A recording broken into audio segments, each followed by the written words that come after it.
اعوذ باللہ من الشیطان الرجیم اللہم صلی علی محمد وعلی آل محمد کما صلیت علی ابراہیم وعلی آل ابراہیم انک حمید مجید اللہم بارک علی محمد وعلی آل محمد کما بارکت علی ابراہیم وعلی آل ابراہیم انک حمید مجید رب اشرح لی صدری ویسر لی امری واحلل عقدۃ من لسانی یفقهوا قولی ربی زدنی علما ربی زدنا علما ربی زدنا علما۔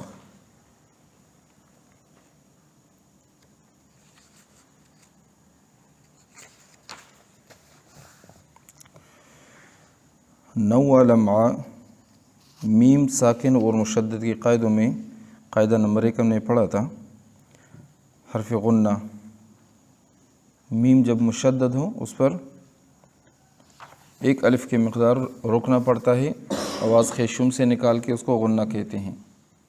قاعدہ نمبر 2، میم اگر ساکن ہو تو اس کے بعد دیکھنا چاہیے کیا حرف ہے، اگر اس کے بعد بھی میم ہے تو وہاں ادغام ہوگا، یعنی دونوں میمیں ایک ہو جائیں گی اور مثل ایک میم مشدد کے اس میں غنہ ہوگا، جیسے الیکم مرسلون، الیکم مرسلون۔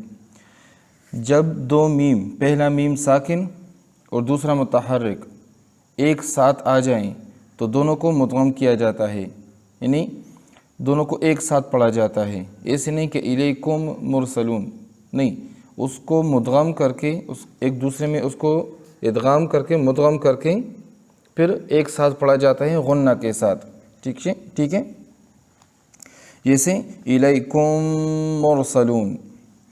اور اس کو ادغام صغیر مثلین کہتے ہیں، ادغام یعنی ایک دوسرے میں گھسا دیا، ٹھیک ہے، اور صغیر چھوٹا، اور مثلین دونوں میم ایک جیسے، مثل ایک دوسرے کی مثل ہے، یعنی میم اور میم دونوں ایک جیسے ہیں، تو اس لیے اس کو کہتے ہیں ادغام صغیر مثلین، ادغام صغیر مثلین، یعنی ایک جیسے حرفوں کا مدغم کرنا،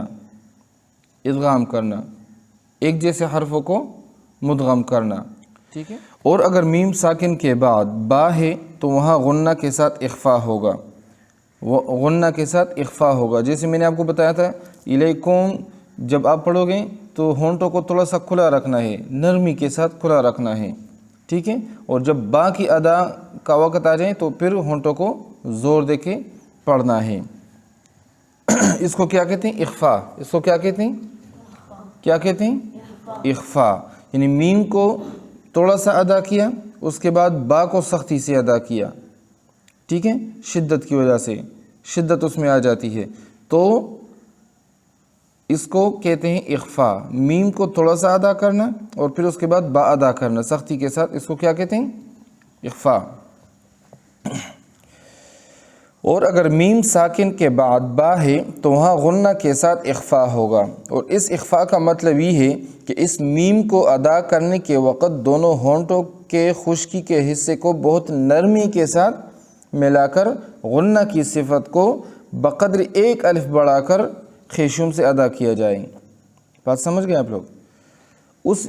جب آپ نے میم ادا کرنا ہے ادھر، جیسے من یعتصم باللہ، تو من یعتصم خیشوم میں آواز گئی، ٹھیک ہے، من یعتصم ایک الف کی مقدار رک گئے، ٹھیک ہے، اس کے بعد پھر با ادا کرنے، من یعتصم باللہ، من یعتصم باللہ۔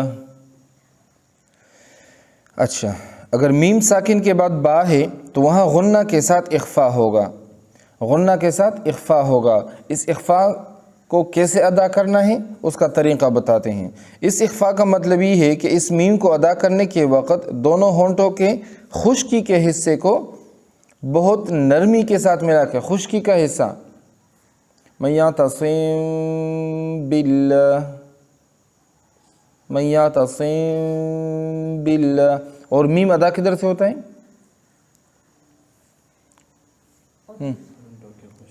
ہاں، اس کو بری کہتے ہیں، اس کو بری کہتے ہیں، حرف بری ہے، یعنی کہ ہونٹوں کے خشک حصے سے ادا ہوتا ہے،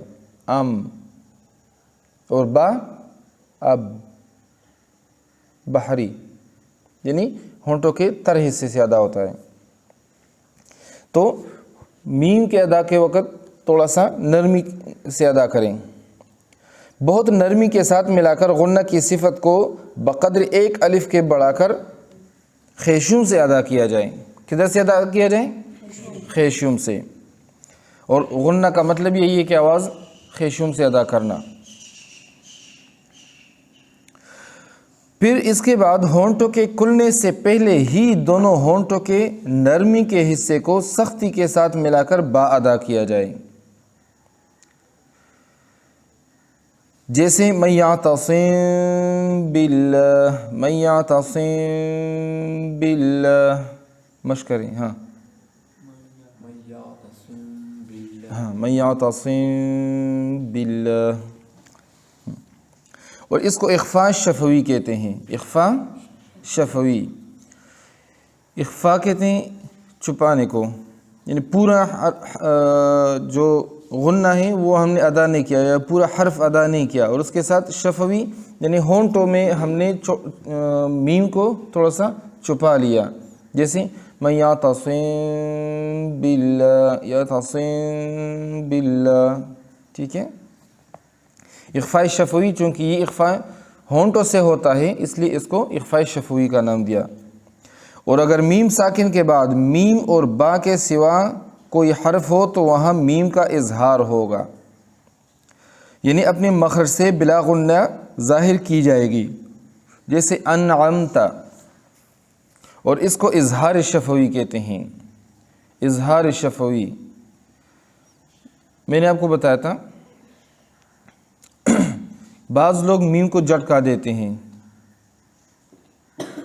یہ جھٹکا بھی نہیں چاہیے. ٹھیک ہے. جیسے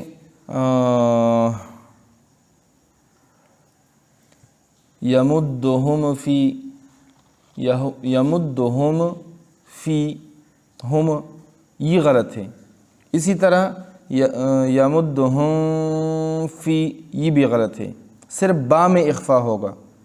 صرف میم ساکن کے بعد جب با آ جائیں اسی میں ہی اخفا ہوگا. جیسے یمدہم فی، تو یمدہم فی میم کو بالکل میم کی طرح ہی ظاہر کرنا ہے. اور غنہ اس میں تب ہوتا ہے جب یہ مشدد ہو. میم جب مشدد ہوگا اس میں غنہ ہوگا، مشدد نہیں ہوگا اس میں غنہ نہیں ہوگا. بات سمجھ گئے نا؟ تو یمدہم فی، یمدہم فی ایسے ادا کرنا. یمدہم فی، لیکن سکتہ بھی اس میں نہیں کرنا. سکتہ کیا ہوتا ہے؟ تھوڑا سا رکنا. یمدہم فی، رکنا نہیں ہے. یمدہم فی ایسے رکنا نہیں ہے. یمدہم فی، یمدہم فی. لیکن جب آپ ایسے کرو گے تو لازم اس میں تھوڑا سا جھٹکا آئے گا، اسی جھٹکے کا خیال رکھنا. یمدہم فی، تو اس میں اخفاء بھی ہو سکتا ہے، اس میں جھٹکا بھی آ سکتا ہے، قلقلہ بھی ہو سکتا ہے، لیکن اس سے بچنا ہے. اس لیے اظہار کے ساتھ، اظہار جب میم پورا ادا ہو جائے اس کے بعد دوسرا حرف ادا کرنا ہے. یمدہم فی. ٹھیک ہے نا؟ سورہ فاتحہ میں انشاءاللہ میں آپ کو اس کی مثالیں بتاؤں گا. اور بھی آج کون کون سے سبق ہو گئے؟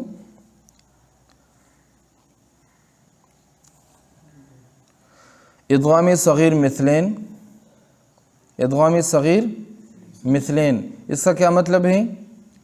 کہ جب میم ساکن کے بعد دوسرا میم آ جائے تو ہم دونوں کو ایک ساتھ ملا کے پڑھتے ہیں، جس کو ادغام صغیر مثلین کہتے ہیں. ادغام کہتے ہیں ایک دوسرے میں گسیڑ کر پڑھنا، ایک دوسرے میں مدغم کرنا. اور دوسری بات کہ اس میں اخفا کریں گے. ٹھیک ہے. ہاں. اور مثلین مطلب کہ ایک جیسے دونوں میم ہے، میم اور دوسرا حرف نہیں ہے بلکہ دونوں میم ہے، مثل ہے، ایک دوسرے کی مثل ہے، ایک دوسرے جیسے ہیں تو سیم ہے. تو میم کا میم میں ادغام کرنا، ادغام صغیر مثلین، یہ ایک قاعدہ ہو گیا. دوسرا کیا ہے؟ اخفاء شفوی. اخفاء شفوی کیا ہے کہ جب میم ساکن کے بعد حرف با آ جائے، میم ساکن کے بعد حرف با آ جائے تو اس میں تھوڑا سا میم کو نرمی کے ساتھ ادا کر کے ہونٹ تھوڑے سے کھلے رہیں گے، میم کو نرمی کے ساتھ ادا کر کے اس میں غنہ کریں گے، اس کے بعد با ادا کرتے وقت ہونٹوں کو سختی سے ملائیں گے۔ اس کو کیا کہتے ہیں؟ اخفاء شفوی۔ اخفاء یعنی اس میں اخفاء جو نرمی کرتے ہیں یا جو اس کو میم کو تھوڑا سا چھپاتے ہیں، ٹھیک، اظہار نہیں کرتے، اور شفت ہونٹوں میں جو ہونٹوں کی وجہ سے جو اخفاء ہوتا ہے اس کو اخفاء شفوی کا نام دیا۔ تو ادغام صغیر مثلین اور اخفاء شفوی، ادغام صغیر مثلین دونوں میم، جب میم ساکن اس کے بعد میم ہو مدغم کر کے پڑھتے ہیں، اس کو ادغام صغیر مثلین کہتے ہیں۔ میم ساکن اس کے بعد حرف با آ گیا تو اسی میم کو تھوڑا سا نرمی کے ساتھ ادا کریں گے، ہونٹ تھوڑے سے کھلے رہیں گے، اس کے بعد با کو سختی کے ساتھ ادا کریں گے، اس کو کہتے ہیں اخفاء شفوی۔ تیسرا آج جو ہم نے پڑھا اظہار شفوی، اظہار شفوی یعنی میم ساکن کے بعد حرف با کے علاوہ کوئی حرف آئے گا، یا میم ساکن کے بعد حرف با اور میم کے علاوہ کوئی بھی حرف آئے گا، لیکن ہاں ادغام نہ ہو، اس میں میم مدغم نہ ہو، مدغم ہو گیا تو اخفاء ہو گیا، غنہ ہو گیا۔ میم ساکن کے بعد حرف با کے علاوہ کوئی بھی حرف آ گیا، اس کو کیا کریں گے؟ اظہار کے ساتھ پڑھیں گے، یعنی میم کو مکمل طور پہ ادا کریں گے اپنے مخرج سے، اس کے بعد ہم دوسرا حرف پڑھیں گے۔ مثالیں آگے آ رہی ہیں، اس کو کیا کہتے ہیں؟ اظہار شفوی۔ اور اگر میم ساکن کے بعد میم اور با کے سوا کوئی حرف ہو تو وہاں میم کا اظہار ہوگا۔ کیا ہوگا؟ اظہار ہوگا۔ اظہار کیا ہوتا ہے؟ انعمت، انعمت، نہ میں اس میں رکا غنہ کیا، انعمت ایسے نہیں پڑھا، غلط ہے۔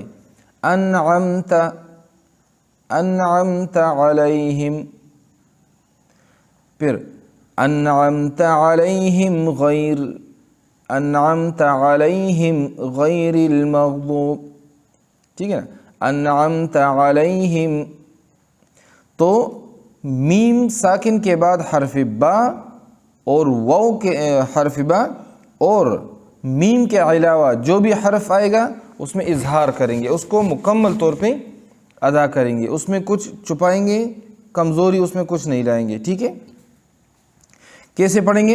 انعمت علیہم غیر، علیہم غیر، علیہم غیر، غلط ہے، انعمت، انعمت، انعم، غلط ہے، انعمت، انعمت، ایسے پڑھیں گے۔ علیہم غیر المغضوب، علیہم غیر المغضوب، علیہم غیر، علیہم غیر یا علیہم غیر، غلط ہے۔ بات سمجھ آ گئی نا؟ مثالیں بہت دی آپ کو۔ تو اظہار شفوی میم ساکن کے بعد حرف با اور میم کے علاوہ جتنے بھی حروف آئیں گے اس میں ہم اظہار کریں گے، یعنی میم کو مکمل طور پہ اپنے مخرج کے ساتھ مخرج سے ادا کریں گے۔ سمجھ آ گئی؟ سمجھ آ گئی؟ تیری توجہ کم ہے۔ اس کو اظہار شفوی کہتے ہیں۔ ادغام صغیر مثلین، اظہار شفوی، اخفاء شفوی اور اظہار شفوی، کتنے سبق ہو گئے؟ 3۔ کون سے؟ ادغام صغیر مثلین، جب میم ساکن کے بعد دوسرا میم آتا ہے ہم اس کو مدغم کر کے پڑھتے ہیں، ٹھیک ہے، اس کو ادغام صغیر کہتے ہیں، ٹھیک ہے۔ دوسرا کیا ہے؟ اور مثلین یعنی دونوں میم ہے، الگ الگ حرف نہیں ہے۔ دوسرا ہے اخفاء شفوی۔ اخفاء شفوی جب میم ساکن کے بعد حرف با آ جائیں تو اس میں تھوڑے سے میم کو تھوڑا نرمی کے ساتھ ادا کریں گے ہونٹوں کے خشک حصے سے، اور پھر اس کے بعد حرف با کو اپنے مخرج سے ادا کریں گے، اور اسی میں غنہ بھی کریں گے، اسی میم ساکن میں غنہ کریں گے، باقی کسی بھی میم ساکن میں غنہ نہیں ہوگا۔ جیسے مثال کیا ہے، من یعتصم باللہ، یہ اخفاء شفوی ہو گیا۔ تیسرا ہے اظہار شفوی۔ اظہار شفوی کیا ہے؟ یعنی با اور میم کے علاوہ کوئی حرف میم ساکن کے بعد آ جائے، اس کو ہم مکمل طور پہ اپنے مخرج کے ساتھ ادا کریں گے، مخرج سے ادا کریں گے، اس کے بعد ہم دوسرا حرف ادا کریں گے۔ جیسے آگے مثال آ رہے ہیں، یمدہم فی طغیانہم۔ تنبیہ، بعض حفاظ اس اخفاء و اظہار میں با و اور فا کا ایک ہی قاعدہ سمجھتے ہیں، اور اس قاعدہ کا نام بوف کا قاعدہ رکھا ہے۔ ابھی اس میں غلطی میں بتاتا ہوں، غلطیاں کون کون سی ہیں، میں نے بتا بھی دی لیکن دوبارہ سنا۔ یعنی بعض تو تینوں میں اخفاء کرتے ہیں، تینوں میں کیا، با میم وو، با میم وو تینوں میں، بعض لوگ تینوں میں اخفاء کرتے ہیں۔ اخفاء مطلب کیا ہے؟ جیسے ادا کرتے ہیں علیہم ولا الضالین، علیہم ولا، کیا ہے علیہم و، تو ادھر بھی میم کو تھوڑا سا نرمی کے ساتھ ادا کرتے ہیں، ٹھیک ہے، اس کے بعد واو کو اپنے مخرج سے ادا کرتے ہیں، یہ غلط ہے۔ علیہم و، یہ اخفاء ہو گیا، یہ غلط ہے۔ تینوں میں اخفاء غلط ہے، تینوں میں اخفاء نہیں ہے۔ اخفاء صرف کدھر ہے؟ جب میم ساکن کے بعد حرف با آ جائے، من یعتصم باللہ، یہ صحیح ہے۔ لیکن تینوں میں اخفاء کرنا، علیہم ولا، یہ غلط ہے۔ اور اس کے بعد بوف، فا، فا کا قاعدہ ہے یمدہم فی، تو اس کو بھی ایسے پڑھتے ہیں یمدہم فی، یمدہم فی، یہ بھی غلط ہے۔ یہ بھی بوف کا قاعدہ جو ہے وہ غلط ہے۔ بوف قاعدہ کیا ہے؟ با و فا، اس میں اخفاء، تینوں میں اخفاء غلط ہے۔ اخفاء صرف با میں ہے، واو اور فا میں نہیں ہے، تو یہ ایک غلطی ہو گئی۔ جیسے میں نے ابھی بتایا، میم ساکن کے بعد میم آ جائیں یا حرف با آ جائیں، اس میں اخفاء ہوگا اور غنہ ہوگا، باقی کسی میں نہیں ہوگا، بس یہ یاد رکھو، ٹھیک ہے۔ یعنی بعض تو تینوں میں اخفاء کرتے ہیں، بعض تینوں میں اظہار کرتے ہیں۔ ایک قاعدہ بوف کا آ گیا، یہ غلط ہے۔ دوسرا بوف کا قاعدہ ہے کہ اظہار کرو، تینوں میں اظہار کرو، من یعتصم باللہ، من یعتصم باللہ ایسے پڑھو، یہ بھی غلط ہے۔ اور یمدہم فی، یہ تو ٹھیک ہے، علیہم ولا، یہ بھی ٹھیک ہے۔ لیکن تینوں میں اخفاء اور تینوں میں اظہار، یہ غلط ہے۔ ادھر سمجھو ذرا، تینوں میں اخفاء، تینوں حرفوں میں اخفاء، اگر ایک قاعدہ سمجھ لیا جائے کہ تینوں میں اخفاء کرو، یہ غلط ہے، اور اگر یہ قاعدہ لیا جائے کہ تینوں میں اظہار کرو، یہ بھی غلط ہے، کیونکہ با میں اخفاء ہے، ٹھیک ہے، اور باقی میں اظہار ہے۔ لیکن ابھی کہتے ہیں تینوں میں اظہار کرو، تو با میں اخفاء آپ نے چھوڑ دی، یہ بھی غلطی کی، ٹھیک ہے۔ اچھا تیسرا، اور بعض ان حرفوں کے پاس میم ساکن کو ایک گنا حرکت دیتے، میں آپ کو بولوں نا جھٹکا دینا، حرکت دینا، علیہم ولا، علیہم ولا، یہ بھی غلط ہے۔ یمدہم فی، یمدہم فی، یہ بھی غلط ہے۔ سمجھ آ گئی؟ کل پوچھوں گا انشاءاللہ۔ اچھا جیسے ابھی اس سب میں اخفاء کرتے ہیں، علیہم اور یمدہم دونوں میں، تینوں میں اخفاء کریں گے تو کیسے پڑھیں گے؟ علیہم ولا، علیہم ولا، یہ اخفاء ہو گیا، غلط ہے۔ یمدہم فی، اخفاء ہو گیا، غلط ہے۔ یمدہم فی، اخفاء غلط ہے۔ اسی طرح دوسرا قاعدہ، تینوں میں اظہار، علیہم ولا، یہ ٹھیک ہے، یمدہم فی، یہ بھی ٹھیک ہے، لیکن